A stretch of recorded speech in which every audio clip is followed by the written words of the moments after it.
2024 crypto ബുൾറൺ ഏകദേശം തുടങ്ങിയ മട്ടാണ്. അതിൻ്റെ ലക്ഷണങ്ങളൊക്കെ നമ്മൾ ഒറ്റയ്ക്കും തെറ്റയ്ക്കും കണ്ടു തുടങ്ങി. അതുകൊണ്ട് തന്നെ ഏറ്റവും ഫണ്ടമെന്റലി സ്ട്രോങ് ആയ നമ്മുടെ പോർട്ട്ഫോളിയോ ഒരിക്കലും താഴെ പോകാൻ കഴിയാത്ത വിധം താങ്ങി നിർത്താൻ പ്രാപ്തിയുള്ള ഒരു സെറ്റ് ഓഫ് കോയിൻസ് നമ്മൾ അറിഞ്ഞിരിക്കേണ്ടത് അത്യാവശ്യമാണ്. അത് ഒരു ഫോൾ ബാക്ക് പ്ലാൻ ആയിട്ട് സെർട്ടൻ പാർട്ട് ഓഫ് പോർട്ട്ഫോളിയോ വേണമെന്നുള്ളത് നമ്മുടെ പ്രീവിയസ് വീഡിയോയിൽ നമ്മൾ ഡിസ്കസ് ചെയ്ത് കഴിഞ്ഞു. അത്തരത്തിൽ ഫണ്ടമെന്റലി സ്ട്രോങ് ആയ എന്നാൽ ഒരു ഡീസൻറ്റ് റിട്ടേൺസ് തരാൻ സാധ്യതയുള്ള 21 കോയിൻസ് ആണ് നമ്മൾ ഇതിൽ പരിചയപ്പെടുന്നത്. അതിൽ ചില കോയിൻസ് ഒക്കെ നമ്മുടെ ഫേവറേറ്റ് ആയിട്ടുള്ള മീം കോയിൻസ് ആണ്. പക്ഷേ ഫണ്ടമെന്റലി സ്ട്രോങ് ആയിട്ടുള്ള ഈ 21 കോയിൻ ഏതൊക്കെയാണെന്ന് അറിയുന്നതിനായി let's dive in to the video along with me Febin Andrews.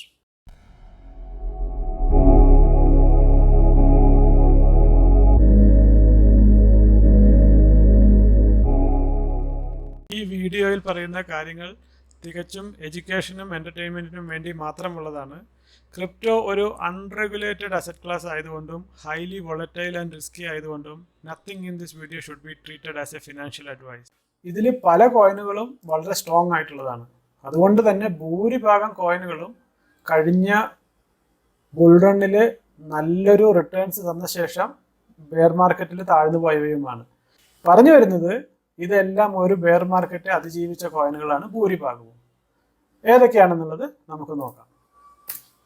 ഒന്നാമത്തെ കോയിൻ മറ്റൊന്നുമല്ല, ഓൾ കോയിൻസിന്റെ ലീഡറായ എത്തീരിയം, അതായത് ഫസ്റ്റ് സ്മാർട്ട് കോൺട്രാക്റ്റ് ആയ എത്തീരിയം തന്നെയാണ്.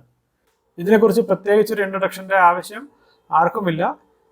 ഏറ്റവും അധികം ഡെവലപ്പേഴ്സ് ഉള്ളതും ഏറ്റവും അധികം വിശ്വസിക്കാൻ പറ്റുന്നതുമായിട്ടുള്ള ഓൾ കോയിനാണ് എത്തീരിയം. ഇത് കഴിഞ്ഞാൽ രണ്ടാമത്തെ വരുന്നത് അവലാഞ്ച് എന്നുള്ള നെറ്റ്വർക്കാണ്. ഇത് കഴിഞ്ഞ ബുൾറണ്ണിൽ ലോഞ്ചായ ഒരു കോയിനാണ്. ഇതിൻ്റെ പ്രൈസ് അപ്രീസിയേഷൻ വളരെയധികം ഉണ്ടായെങ്കിലും ബുൾറണ്ണിൽ അത് പെട്ടുപോയി. പ്രത്യേകം നോട്ട് ചെയ്യേണ്ടത് ഇതൊരു L1 ചെയിൻ ആണ്.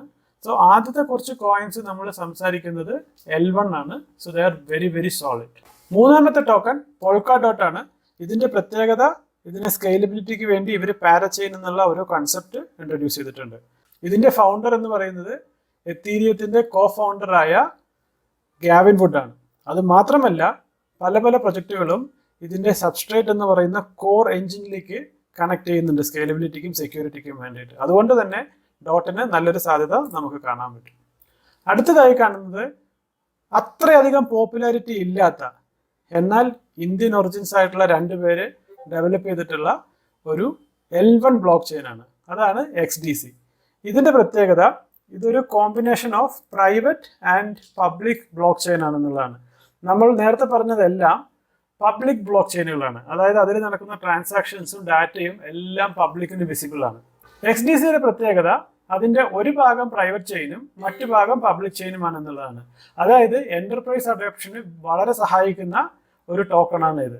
അപ്പോൾ അതിൻ്റെ പ്രൈവറ്റ് സെക്ടറിൽ അവർക്ക് വേണ്ടുന്ന കമ്പനി സ്പെസിഫിക്, അതായത് പബ്ലിക് ആക്കാൻ പറ്റുന്ന ഡാറ്റ സൂക്ഷിക്കുന്നതിനോടൊപ്പം തന്നെ ബ്ലോക്ക് ചെയിൻ്റെ പബ്ലിക് പ്രോപ്പർട്ടീസ് ലിവറേജ് ചെയ്യാനും ഇതിന് സഹായിക്കും. ഇവർ അഡ്രസ്സ് ചെയ്യാൻ ശ്രമിക്കുന്ന സെക്ടർ എന്ന് പറയുന്നത് ട്രേഡിഫൈ എന്നുള്ളൊരു സെക്ടറാണ്. It is much bigger than financial market. അത് മാത്രമല്ല ഇന്ത്യയിൽ 10-35,000 ബിസിനസ്സുകളുടെ സംഘടനയായ അസോചാമുമായി ഇവർ ഓൾറെഡി ഡീൽസിൽ ഏർപ്പെടുകയും ഇവരുടെ ബ്ലോക്ക് ചെയിൻ ഇംപ്ലിമെന്റേഷൻ തുടങ്ങുകയും ചെയ്തിട്ടുണ്ട്. അടുത്തത് മറ്റൊന്നുമല്ല, എനർജി വെബ് ചെയിൻ എന്ന് പറയുന്ന L1 ചെയിൻ ആണ്. എനർജി മാർക്കറ്റിൽ ഗ്രീൻ എനർജി ക്യാപ്ചർ ചെയ്യാൻ വേണ്ടി എക്സ്ക്ലൂസീവ്ലി ഉണ്ടാക്കിയിട്ടുള്ള നെറ്റ്വർക്കാണ്. അപ്പോൾ ഇതിൽ ഹാൻഡിൽ ചെയ്യുന്ന കാര്യങ്ങൾ എന്ന് പറഞ്ഞു കഴിഞ്ഞാൽ ഗ്രീൻ എനർജിയുടെ സോഴ്സ് കണ്ടുപിടിച്ച് എത്ര യൂണിറ്റ് ഏതൊക്കെ ഫാക്ടറികൾ ഉപയോഗിക്കുന്നുണ്ട് എന്ന് ടാഗ് ചെയ്യാനായിട്ട് സഹായിക്കുന്നതാണിത്. അപ്പോൾ ഇതിൻ്റെ മെയിനായിട്ടുള്ള ഉപഭോക്താക്കൾ അല്ലെങ്കിൽ കമ്പനികൾ എന്ന് പറയുന്നത് പെട്രോളിയം ഉൽപ്പന്നങ്ങൾ, wind energy, solar energy, call energy, അങ്ങനത്തെ ബിഗ് പവർ ഹൗസസ് ആണ്. ബിറ്റ്കോയിൻ മൈനിങ്ങിന് ഒരുപാട് എനർജി വേസ്റ്റ് ചെയ്യുന്നുണ്ട് എന്നൊരു അഭിപ്രായം പൊതുവേ ഉണ്ട്. അപ്പോൾ അതുകൊണ്ട് തന്നെ പല ബിറ്റ്കോയിൻ മൈനിങ് ഫാമുകളും അവരുടെ എനർജി ഗ്രീൻ എനർജിയിൽ ആക്കാൻ ശ്രമിക്കുന്നുണ്ട്. അതായത് സോളാർ എനർജി, ഈവൻ വോൾക്കാനോയിൽ നിന്നുണ്ടാകുന്ന ഹീറ്റ് ഉപയോഗിച്ചിട്ട് വരെ റൺ ചെയ്യുന്ന ബിറ്റ്കോയിൻ മൈനിങ് ഫാംസുകളുണ്ട്. പക്ഷേ അവരെങ്ങനെ അവരുടെ എനർജി ഗ്രീൻ എനർജി ആണെന്ന് പ്രൂവ് ചെയ്യും? അതിന് ഒരേ ഒരു വഴി അത് ഉണ്ടാക്കുന്ന സോഴ്സിൽ നിന്ന് എത്ര യൂണിറ്റ് എനർജി ഉണ്ടായി എന്നുള്ളത് ട്രാക്ക് ചെയ്യണം. അപ്പോൾ എനർജി പ്രൊഡക്ഷൻ ട്രാക്ക് ചെയ്യുന്നതിന് വേണ്ടി എക്സ്ക്ലൂസീവ്ലി ആ ഒരു പർപ്പസിന് വേണ്ടി ബിൽഡ് ചെയ്തിട്ടുള്ള ബ്ലോക്ക് ചെയിൻ ആണ് energy web chain. Next protocol ആണ് നിയർ പ്രോട്ടോകോൾ. ഇത് ലാസ്റ്റ് ബുൾറണിന്റെ എൻഡിൽ വന്ന് നല്ലൊരു ഹൈപ്പിൽ വന്ന പ്രൊജക്റ്റ് ആണെങ്കിലും ബുൾറൺ അവസാനിച്ചതോടുകൂടി താഴ്ന്ന് ഭയങ്കരമായി പതുങ്ങിപ്പോയൊരു കോയിനാണ്. അവർ ഡ്യൂറിങ് ബെയർ മാർക്കറ്റിലും ഇഷ്ടംപോലെ ഡെവലപ്മെന്റുകളും അഡ്വാൻസ്മെന്റും നടത്തിക്കൊണ്ടിരിക്കുന്ന ഒരു ബ്ലോക്ക് ചെയിൻ ആണ്. അതുകൊണ്ട് തന്നെ ഈ ബുൾറണിൽ ശക്തമായൊരു തിരിച്ചുവരവ് ഉണ്ടാവുമെന്ന് നമുക്ക് പ്രതീക്ഷിക്കാം. സോളിഡ് ആയിട്ടുള്ള കുറച്ച് L1 ചെയിനുകൾ നമ്മൾ കണ്ടു കഴിഞ്ഞു. അടുത്തത് നമ്മൾ സ്ട്രോങ് ആയിട്ടുള്ള കുറച്ച് ഡാപ്സുകളെ കുറിച്ചാണ് പഠിക്കാൻ പോകുന്നത്. അപ്പോൾ അതിൽ ഒന്നാമത്തെ ഡാപ്പാണ് വൂ. വൂ എന്ന് പറയുന്നത് എക്സ്ചേഞ്ചുകൾക്ക് ലിക്വിഡിറ്റി പ്രൊവൈഡ് ചെയ്യുന്ന ഒരു എക്സ്ചേഞ്ച് ആണ്. അതായത് എക്സ്ചേഞ്ചുകൾക്ക് ലിക്വിഡിറ്റി പ്രൊവൈഡ് ചെയ്യുന്ന എക്സ്ചേഞ്ചുകളാണത്. ഏറ്റവും അധികം ലിക്വിഡിറ്റി ഉള്ളതും വളരെ കുറച്ച് മാത്രം സ്ലിപ്പേജ് വരുന്നതായ വളരെ നല്ലൊരു എക്സ്ചേഞ്ചാണ് വൂ. ഇവർക്ക് എക്സ്ചേഞ്ച് കൂടാതെ വേറെ കുറെ പ്രൊഡക്റ്റും വെച്ച് ഇതൊരു എക്കോസിസ്റ്റമായി വളർന്നുകൊണ്ടിരിക്കുകയാണ്. അതുകൊണ്ട് ഈ ടോക്കണും വളരെ നല്ലൊരു ടോക്കൺ ആണെന്ന് നമുക്ക് കരുതാം. അടുത്ത സെക്ഷനിലേക്ക് പോകുന്നതിന് മുമ്പ് ഒരു ചെറിയ കാര്യം. ഫണ്ടമെന്റലി സ്ട്രോങ് ആയിട്ടുള്ള നല്ല റിട്ടേൺസ് തരാൻ സാധ്യതയുള്ള ഇതുപോലത്തെ കോയിനുകളെ കുറിച്ച് നിങ്ങൾക്ക് അറിയാൻ ആഗ്രഹമുണ്ടെങ്കിൽ ഞങ്ങളുടെ ടെലിഗ്രാം ഗ്രൂപ്പിൽ ജോയിൻ ചെയ്യുക. അവിടെ ഫണ്ടമെന്റലി സ്ട്രോങ് ആയ കോയിനുകൾക്കൊപ്പം ഏറ്റവും പുതിയതായി ക്രിയേറ്റ് ചെയ്യുന്ന കോയിൻസിൻ്റെയും അതിൻ്റെ ആൽഫ ലീക്സുകളും നമ്മൾ ഡിസ്കസ് ചെയ്യുന്നതാണ്. ഒരു കമ്മ്യൂണിറ്റിയായി നമ്മൾ നിന്നാൽ മാത്രമേ പരസ്പരം സഹായിക്കാനും വളരാനും സാധിക്കുകയുള്ളൂ. ഒരു തുടക്കക്കാരെന്ന നിലയ്ക്ക് നിങ്ങൾക്ക് ക്രിപ്റ്റോയിൽ എന്തെങ്കിലും ഡൗട്ടുകൾ ഉണ്ടെങ്കിൽ അത് ക്ലിയർ ചെയ്യാനും ഈ കമ്മ്യൂണിറ്റി സഹായിക്കും. ഇത് കൂടാതെ പലതരം സ്കാംസുകളെ കുറിച്ചും ക്രിപ്റ്റോയുടെ ഡൈനാമിക്സിനെ കുറിച്ചും ലേറ്റസ്റ്റ് ന്യൂസുകളെ കുറിച്ചും വളരെ ആക്റ്റീവായിട്ട് ഡിസ്കസ് ചെയ്യുന്ന ഒരു കമ്മ്യൂണിറ്റി അവിടെയുണ്ട്. ഒരു തുടക്കക്കാരനാണെങ്കിലും ഒരു എക്സ്പേർട്ട് ആണെങ്കിലും we welcome you to join our Telegram. അതുപോലെ തന്നെ എന്തെങ്കിലും ആൽഫ ഇൻഫർമേഷൻ നിങ്ങളുടെ കയ്യിലുണ്ടെങ്കിൽ, പുതിയ കോയിനുകളെ കുറിച്ചുള്ള നിങ്ങൾക്ക് അറിയുണ്ടെങ്കിൽ അത് ഷെയർ ചെയ്താൽ അത് മറ്റുള്ളവർക്ക് ഉപകാരമാവുകയും ഒരു കമ്മ്യൂണിറ്റി എന്ന നിലയ്ക്ക് നമുക്ക് വളരാനും സാധിക്കും. നിങ്ങൾ ചെയ്യേണ്ടത് ഇത്ര മാത്രമേ ഉള്ളൂ. താഴെ കാണുന്ന ലിങ്കിൽ ക്ലിക്ക് ചെയ്യുക ആൻഡ് ജോയിൻ അവർ ടെലിഗ്രാം. അത് കറൻ്റ്ലി ഫ്രീ ആണ്, അബ്സല്യൂട്ട്ലി ഫ്രീ ആണ്. ഒരു പെയ്ഡ് ഗ്രൂപ്പായി മാറുന്നതിന് മുമ്പ് വേഗം ജോയിൻ ചെയ്യുക. അടുത്ത ടോക്കൺ സിന്തറ്റിക്സ്. സിന്തറ്റിക്സ് എന്ന് പറഞ്ഞു കഴിഞ്ഞാൽ റിയൽ പ്രൊഡക്റ്റിനെ ബാക്ക് ചെയ്തിട്ട് വരുന്ന ഡെറിവേറ്റീവ് പ്രൊഡക്ട്സ് ബ്ലോക്ക് ചെയിനിലേക്ക് കൊണ്ടുവരാൻ സഹായിക്കുന്ന ഒരു പ്രോട്ടോക്കോളാണ് സിന്തറ്റിക്സ്. അതായത് നമ്മൾ സ്റ്റോക്ക് മാർക്കറ്റിൽ ട്രേഡ് ചെയ്യുന്ന സ്റ്റോക്സിൻ്റെയും ബോണ്ടുകളുടെയും ഒക്കെ സിന്തറ്റിക് വേർഷൻ ബ്ലോക്ക് ചെയിനിൽ അവൈലബിൾ ആക്കാൻ സഹായിക്കുന്ന ഒരു ആപ്ലിക്കേഷനാണ് സിന്തറ്റിക്സ്. ഇത് കാലങ്ങളായിട്ടുള്ളതാണ്. എല്ലാ ബുൾ മാർക്കറ്റിലും കൺസിസ്റ്റന്റ് ആയിട്ട് പെർഫോം ചെയ്യുന്ന ആപ്പുമാണ്. അടുത്ത കോയിനാണ് ഓഷൻ പ്രോട്ടോകോൾ. ഓഷൻ പ്രോട്ടോകോൾ എന്ന് പറയുന്നത് ഡീസെൻട്രലൈസ്ഡ് ഡാറ്റ മാർക്കറ്റാണ്. ഇപ്രാവശ്യത്തെ ബുൾ മാർക്കറ്റിൽ വളരെയധികം ഹൈപ്പുള്ള ഒരു നരേറ്റീവാണ് AI നരേറ്റീവ്. പക്ഷെ ഒരു കാര്യം നമ്മൾ മനസ്സിലാക്കേണ്ടത്, AIക്ക് വർക്ക് ചെയ്യണമെങ്കിൽ, ആ ഇന്റലിജൻസ് കൊടുക്കണമെങ്കിൽ ഹ്യൂജ് സെറ്റ് ഓഫ് ഡാറ്റ അതിൻ്റെ ബാക്ക് എൻഡിൽ വേണം. അപ്പോൾ AI എന്ന നരേറ്റീവിനോടൊപ്പം തന്നെ വളരേണ്ട അല്ലെങ്കിൽ മസ്റ്റായിട്ടും വളരേണ്ട ഒരു ഇതാണ് ഡാറ്റ സെക്ടർ. അപ്പോൾ ഡീസെൻട്രലൈസ്ഡ് ആയിട്ട് ഡാറ്റ വിൽക്കുന്ന വെബ് ചെയിനുകളിൽ ഏറ്റവും നമ്പർ 1 ആണ് ഓഷൻ പ്രോട്ടോകോൾ. അതുകൊണ്ട് തന്നെ AI ബൂമിനോടൊപ്പം ഇതും വളരാൻ സാധ്യതയുണ്ട്. അടുത്തതാണ് ക്വാണ്ട്. ക്വാണ്ട് അല്ലെങ്കിൽ ഇന്റർലെഡ്ജർ എന്ന് പറയുന്നത് XRP XLM പോലെ തന്നെ ബാങ്കുകളെ ഇന്റർകണക്ട് ചെയ്യുന്ന ഒരു പ്രോട്ടോക്കോളാണ്. അതായത് ഇതിനെ പലരും പ്രോട്ടോകോൾസ് ഓഫ് പ്രോട്ടോകോൾ എന്നാണ് പറയുന്നത്. അതായത് ബാങ്കുകളിൽ വർക്ക് ചെയ്യുന്നതിനുള്ള പ്രോട്ടോകോളുകളെ കണക്ട് ചെയ്യുന്ന പ്രോട്ടോകോൾ എന്നാണ് ക്വാണ്ടിനെ കുറിച്ച് പറയുന്നത്. വളരെ ലിമിറ്റഡ് സപ്ലൈ ആണ്.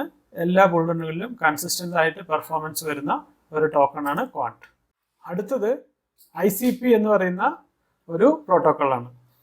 ഇന്റർനെറ്റിനെ ഡീസെൻട്രലൈസ് ചെയ്യാൻ ശ്രമിക്കുന്ന ഒരു വളരെ നല്ല പ്രോട്ടോക്കോളാണ്. കഴിഞ്ഞ ബുൾറണ്ണിൽ അതിൻ്റെ ടോക്കൺ എമിഷൻ കാരണം വലിയ പെർഫോമൻസ് ഒന്നും തന്നില്ലെങ്കിലും ഇപ്രാവശ്യം ടോക്കൺ എമിഷൻ ഏകദേശം കംപ്ലീറ്റ് ആയതുകൊണ്ടും അതിൻ്റെ ഡിസ്റപ്റ്റീവ് നേച്ചറുള്ള ടെക്നോളജി കാരണവും നല്ലൊരു പെർഫോമൻസ് ഉണ്ടാകുമെന്ന് പ്രതീക്ഷിക്കാം.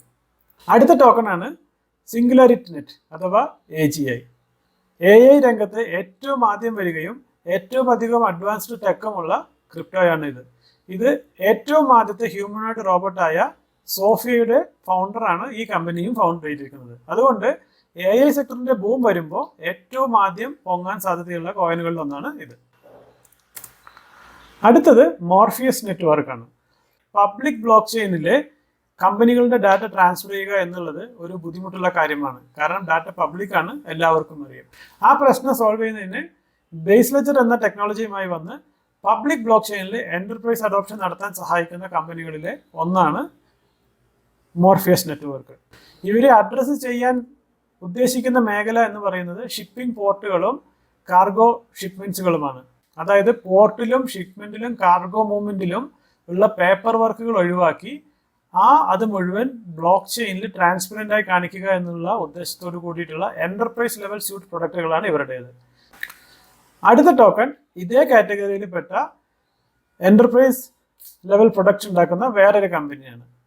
ഇത് UBT, യൂണിബ്രൈറ്റ് ടെക്നോളജീസ് എന്ന് പറയുന്ന കമ്പനിയുടെ ടോക്കണാണ് ഇത്.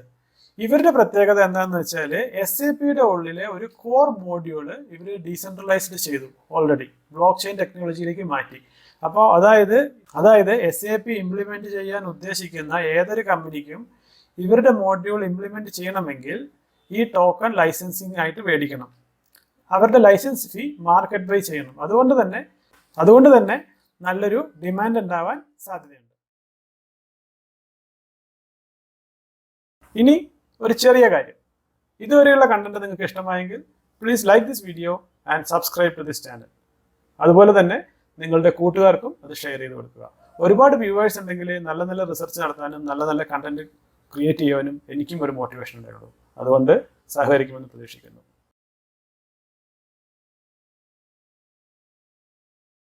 സൊലാന ഈ അടുത്ത് കാസ്പ വരുന്നത് വരെ ദ ഫാസ്റ്റസ്റ്റ് ബ്ലോക്ക് ചെയിൻ ആയിരുന്നു. ഇഷ്ടംമാതിരി ഫണ്ട് വെച്ച് ധാരാളം ഡെവലപ്പേഴ്സിനെ ഓൺബോർഡ് ചെയ്യുക, നല്ല രീതിയിൽ കഴിഞ്ഞ ബുൾറണിൽ നല്ല രീതിയിൽ പെർഫോം ചെയ്ത ഒരു ടോക്കണാണത്. ഇടയ്ക്ക് അത് ഓഫ്ലൈൻ പോകുന്നത് കൊണ്ട് ചില ഇഷ്യൂസും ഫട്ട്സ് ഒക്കെ ഉണ്ടായെങ്കിലും ഈ തുടക്കത്തിൽ തന്നെ 2023 എൻഡ് 2024 തുടക്കത്തിൽ തന്നെ നല്ല പെർഫോമൻസ് കാഴ്ചവെച്ച ടോക്കണുകളിൽ ഒന്നാണ് ഇത്. ഇതും ഒരു നല്ല L1 ആണ്. അടുത്ത ടോക്കണാണ് RSR, അതായത് റിസർവ് പ്രോട്ടോകോൾ എന്നാണ് ഇത് അറിയപ്പെടുന്നത്. ഇതിൻ്റെ ഉദ്ദേശം ഇൻഫ്ലേഷൻ വഴി തകർക്കാൻ കഴിയാത്ത വളരെ സ്റ്റേബിൾ ആയിട്ടുള്ള ഒരു കറൻസി രാജ്യങ്ങളുടെ കറൻസി ആയിട്ട് ഉപയോഗിക്കാൻ പറ്റുന്ന രീതിയിൽ ഡെവലപ്പ് ചെയ്യുക എന്നുള്ളതാണ് ഇവരുടെ പർപ്പസ്. അതിനുവേണ്ടി ഏറ്റവും അധികം ഇൻഫ്ലേഷനുള്ള കറൻസിയായ വെനിസുല അവർ തിരഞ്ഞെടുക്കുകയും അവിടെ പൈലറ്റ് റൺ നടത്തി സക്സസ്ഫുൾ ആയി വിജയിക്കുകയും ചെയ്തിട്ടുണ്ട്. കഴിഞ്ഞ ബുൾറണിൽ ഏകദേശം ഒരു 100x റിട്ടേൺസ് തന്നൊരു കോയിനാണ്. പേപ്പാലിന്റെ ഫൗണ്ടേഴ്സിലെ 4 പേര് ഇതിന്റെ കോ ഫൗണ്ടേഴ്സ് തന്നെയാണ്. അതുകൊണ്ട് ഒരു ഡീസന്റ് റിട്ടേൺസ് കിട്ടാൻ സാധ്യതയുണ്ടെന്ന്. ഈ ടോക്കൺ ഒരു പരിചയപ്പെടുത്തലിന്റെ ആവശ്യമില്ല. ലിങ്ക്, ചെയിൻ ലിങ്ക് എന്നുള്ള ടോക്കൺ ആണ്. അതായത് നമ്മൾ നേരത്തെ പറഞ്ഞ പോലെ ബ്ലോക്ക് ചെയിൻ്റെ ഉള്ളിലേക്ക് ഡാറ്റ കടത്തി വിടുന്നതിനും എല്ലാ എക്സ്ചേഞ്ചുകളിലും എല്ലാ ഗെയിമുകളിലും ഇൻ്റഗ്രേഷൻ ഉള്ളതുമായിട്ടുള്ള ഒറാക്കിൾ സെറ്റിൽപ്പെട്ടിട്ടുള്ള ഒരു കോയിനാണ് ചെയിൻ ലിങ്ക്. നമ്മുടെ ഫേവറേറ്റ് സെക്ഷനായ മീം കോയിൻസ് ആണ്. മീം കോയിൻസിനെ കുറിച്ച് ഞാനൊരു സെപ്പറേറ്റ് വീഡിയോ ചെയ്തതിൽ നല്ല മീം കോയിനുകളെ കുറിച്ച് ഒരു 8-10 മീം കോയിൻസിനെ കുറിച്ച് പറയുന്നുണ്ട്.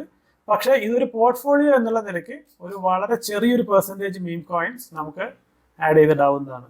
ഒരു 2 to 3% അല്ലെങ്കിൽ മാക്സിമം 3% ഒക്കെ പാടുള്ളൂ. അപ്പോൾ അതുകൊണ്ട് ഒരു 4 മീം കോയിൻസും ഇവിടെ പറയുന്നുണ്ട്. ഒന്നാമത്തത് കിഷു. ഇതെന്താണെന്നും എന്തുകൊണ്ടാണ് ഇതിന് സാധ്യത എന്നുള്ളത് പ്രീവിയസ് വീഡിയോയിൽ നമ്മൾ ഡീറ്റെയിൽഡ് ആയിട്ട് കണ്ടതാണ്. അടുത്തത് ദ റീസെന്റ് ഹൈപ്പ് പെപ്പെ. ഇതിന് കാരണം വേറൊന്നുമല്ല, BRC20 ഇറങ്ങിയ പെപ്പെ എന്നുള്ള ടോക്കന്റെ ഹൈപ്പ് പിടിച്ച് മുന്നേറിയിട്ടുള്ള മീം കോയിനാണ് ഈ പെപ്പെ. അവസാനത്തത് വേറെ ആരുമല്ല, ദ കിങ് ഷിബ ഇനു. പ്രത്യേകിച്ച് പരിചയപ്പെടുത്തലിൻ്റെ ആവശ്യമൊന്നുമില്ല. കൾട്ടിനെ കുറിച്ച് ഞാൻ ഡീറ്റെയിൽഡ് ആയിട്ടൊരു വീഡിയോ ചെയ്തിട്ടുണ്ട്, എന്തുകൊണ്ട് അതിനൊരു പൊട്ടൻഷ്യൽ ഉണ്ടെന്നുള്ളത്. പക്ഷേ വെരി വെരി ഹൈ റിസ്കി. അതുകൊണ്ട് മീം കോയിൻ്റെ കൂട്ടത്തിൽ ഇട്ടിരിക്കുകയാണ്. പക്ഷേ actually it's not a meme coin. It has a utility, പക്ഷേ വെരി വെരി ഹൈ റിസ്കി. പുതിയ ഒരു ഇന്നോവേഷനുമായിട്ട് വന്നിട്ടുള്ളതാണ്. കൾട്ടിൻ്റെ വീഡിയോ നിങ്ങൾ കണ്ടിട്ടില്ലെങ്കിൽ തീർച്ചയായും കാണാൻ ശ്രമിക്കുക. ഒരു ബുള്ളറ്റ് പ്രൂഫ് പോർട്ട്ഫോളിയോയുടെ ഭാഗമാകാൻ വേണ്ട കോയിനുകളുടെ ഈ ലിസ്റ്റ് നിങ്ങൾക്ക് ഇഷ്ടമായി വിശ്വസിക്കുന്നു. ഇത്തരത്തിലുള്ള വീഡിയോകൾ നിങ്ങൾക്ക് ഇഷ്ടമാണെങ്കിൽ please like this video and subscribe to this channel. Also share it with your friend. കാരണം തുടക്കത്തിൽ ഇതിനെക്കുറിച്ച് മനസ്സിലാക്കി വേണ്ട പോലത്തെ നീക്കങ്ങൾ നടത്തിയാലേ അതിൻ്റെ ബെനിഫിറ്റ് കിട്ടുകയുള്ളൂ. അതുകൊണ്ട് let's grow together, invite more friends. ഒരു കാര്യം കൂടി, നേരത്തെ പറഞ്ഞ പോലെ ടെലിഗ്രാം ഗ്രൂപ്പിൽ പുതിയ പുതിയ കോയിനുകളെ കുറിച്ചുള്ള അനാലിസിസും ലേറ്റസ്റ്റ് ആൽഫയും ഡിസ്കഷൻസും പ്രശ്നങ്ങൾ സോൾവിങ്ങും ഒക്കെ നടക്കുന്നുണ്ട്. അതുകൊണ്ട് ഒട്ടും വൈകാതെ തന്നെ താഴെയുള്ള ലിങ്കിൽ ക്ലിക്ക് ചെയ്ത് ടെലിഗ്രാം ഗ്രൂപ്പിൽ ജോയിൻ ചെയ്യുക. അത് പെയ്ഡ് ഗ്രൂപ്പ് ആയി കഴിഞ്ഞാൽ പിന്നെ ബുദ്ധിമുട്ടായിരിക്കും. So catch the opportunity. The clock is ticking. See you over there. പുതിയൊരു വീഡിയോയുമായി വരുന്നവരെ സൈനിങ് ഓഫ്. ഫെബിൻ ആൻഡ്രൂസ്.